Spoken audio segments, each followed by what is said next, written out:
This week on Event Rental Insider, we're talking about what you should use, Google or Facebook.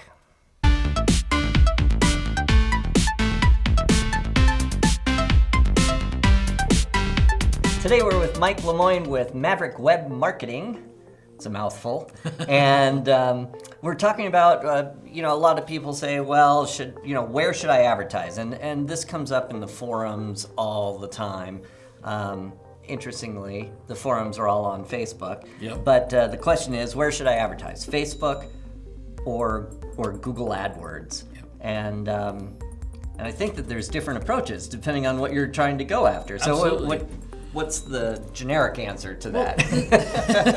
The generic answer is there's two different mentalities. And so I think this is the basis of how you decide where you should advertise. If you're going to choose a one or the other approach, you've got to understand the mentality. So the mentality of somebody on Google is somebody looking to solve a problem. Now that problem may be where they're buying pizza tonight for their kids. It could be what software they're buying. It could be what event rental company they're going to use to bring in for their birthday party. Google searchers are going to solve problems. And so that's why Google Ads can be so effective, because if you can show up as the solution to somebody's problem, you get the business. And so on Google, we need to be thinking of what problems are they trying to solve, and then we need to create ads that are talking to them about how you solve that problem. On Facebook, it's totally different. The far majority of people are on Facebook, living life through their thumbs, yes, scrolling, passing time, doing whatever. They're not necessarily looking to solve a problem. Right. Now, with Facebook ads, that you're probably, if you're doing it right in front of a very targeted customer, but they're not looking to solve a problem. So your job on Facebook is to get their attention and let them know they have a problem and that you can solve it. And so that's why you'll see different price points. Typically, Google ads are going to cost you more than Facebook, right, because Google's target market are people already looking to solve the problem. On Facebook, you kind of have to introduce the problem. You're kind of interrupting them. Right, yeah, you're absolutely interrupting them. Right. And then you have to convince them to go over to your page.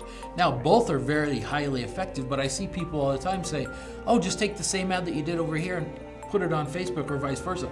And it doesn't work because you're not speaking to the mentality of that person. Right. We've talked about in the past where, when I'm saying you really should use Google AdWords because you're at the top, because, if you're looking to learn how to be a great party host, right, you might say how to be a party host, and you'll look for a do-it-yourself blog article, and that is below the top advertising because they're looking for a person. Exactly. But when you're looking to solve a problem, like best bounce house rental in Indiana, you're gonna pick the ad because they're the ones that say we have the best bounce house rental in Indiana. So Absolutely. There's a direct match. When you go into Facebook, you're kind of interrupting them because they're like trying to keep up with their friends. And I know, did you hear about Joe? He got in a car accident and then poof, need party rental software? And you're like, wait, what? Right? Where did this come from? So what is a good way to interrupt that pattern? And should they be giving a video on great party ideas and then at the end of that have a tag to their thing, or should they be stirring the pot and saying, beware, don't get a jump unless you make sure that they're insured first and click here for more, right? So I think education, overarching, is one of the best ways to work on Facebook. Video will get you a lot of views. Video works very, very well on Facebook. Ultimately, though, it has to be a pattern interrupt. So if you're doing a video, you have to have something in the opening few seconds of that video to catch people's attention. Because if not, they're going to keep scrolling. If you're doing photos, you need to have a photo that's going to catch somebody's attention. Because if not, they're going to keep scrolling. Also, the copy that goes into the ad is very, very important. And so to answer your question of, do you talk about, things to avoid or benefits, I think you've got to test it because different people respond differently. But ultimately, you have to do something to interrupt that pattern of scrolling to be able to capture their attention. And then, yes, leading them off of Facebook onto a property that you own is by far better, because if you keep people on Facebook, you're not the most interesting thing. No matter how great we all think our businesses are, Right. we are not the most interesting. So the Funny goal, cat videos shared by your cousin are gonna trump. every time. So the goal is to get them off of Facebook onto a web page where you have some control and can hopefully do some more education and lead them towards a buying decision. Right. But video is honestly the way to do go. it. And I think there's this perception that you have to be in a studio like you and I are, and Right. that's the only video that works. Well, these cell phones, and as we were talking earlier, You gotta shoot some amazing Yep. video and are good enough for Facebook, and actually Absolutely. do a very good job of capturing the attention because it's raw. It's Right. real life. It doesn't feel overproduced and it's commercial, and it just Absolutely. kind of feels very genuine. Which is even more important in that environment. In that environment, because absolutely. you're in Facebook, in a social media thing, you are surrounded with home videos. Very and much so. home pictures and Yep. personal stories. And, when your cousin got into a car wreck, it's the picture that they took with their phone, right? Yep. So it's the same. You're not doing a slap them across the face with some slick, Right, yeah, I overproduced know. You're commercial. playing within that economy. Right. And we have seen, Rob, that putting a video post on Facebook and then boosting it for $5 or $10, you could get video views for under 5 cents. Right. And so this brings a lot of exposure and a lot of visibility to local brands, and perception ultimately becomes reality. Right. I don't have to be on. We do that with this. We do that. Very, very good chance that's how people are seeing it. Is we've put Right. some ad dollars behind it, Yeah. and we're just expanding our reach.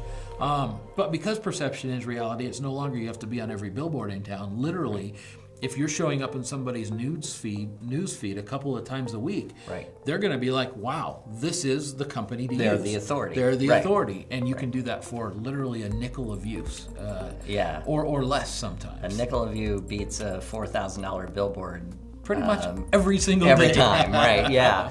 And now, can you split test in Facebook? I know you can in AdWords. Can you split test in Facebook and try a video ad versus a photo ad, or do you have to run them separately and look at the results? You have to run them separately and look at the results. Okay. Yeah, Facebook doesn't necessarily break that down for you. Right. There's other softwares that do it, but it's actually, we just recommend creating 2 different ads, running them, and seeing what the results are.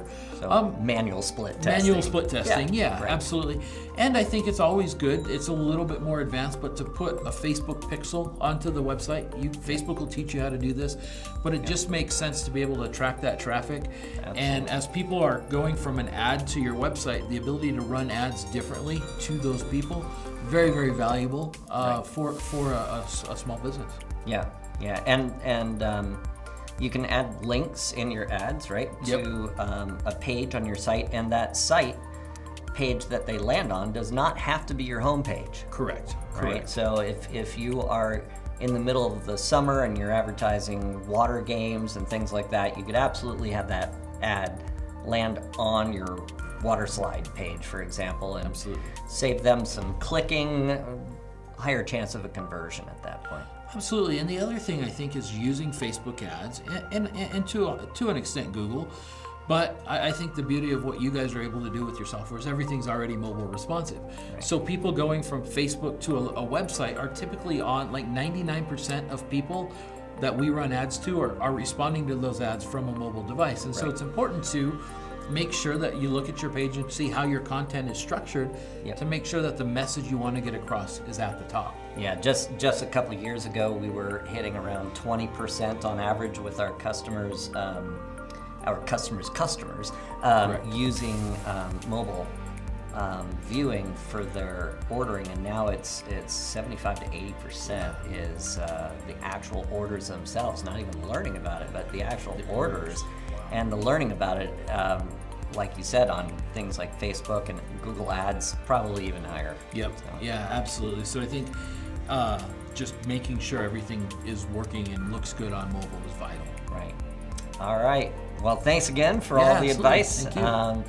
And we'll see you next week in New Orleans at our Yeah, I'm show. looking forward That's to it. going to date this, so sorry, but it's all right. So we'll see you guys next time on Event Rental Insider. Make sure you subscribe, click the little bell so that you get notified. We put out new videos every week. Share it with your friends. It always helps us support the channel and keep doing what we're doing. See you next time.